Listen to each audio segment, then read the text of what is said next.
ما السبب وراء خسارة الهلال؟ رحيمي ينتزع عرش الهلال القياسي. شهدت قمة نصف نهائي بطولة دوري أبطال آسيا، ودخل الزعيم المباراة بمعنويات مرتفعة سعياً لمواصلة الانتصارات.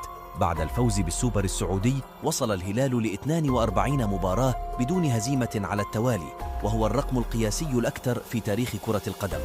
هذا الرقم يتشاركه معه فريق باير ليفركوزن، لكن ذلك لم يكن كافياً للهلال عند مواجهة أصدقاء رحيمي بعد تألقه بهاتريك أمام الهلال، ليخرج العين بفوز مهم قبل لقاء الإياب يوم الثلاثاء المقبل. ووفقاً لصحيفة اليوم السعودية، فإن سوء الأحوال الجوية تسبب في انخفاض حضور جماهير الهلال بنسبة كبيرة، الشيء الذي ساهم في خسارة الهلال. فهل سيفوز باير ليفركوزن في مباراته المقبلة والانفراد بصدارة أكثر فريق تحقيقاً لانتصارات متتالية؟ شاركنا رأيك.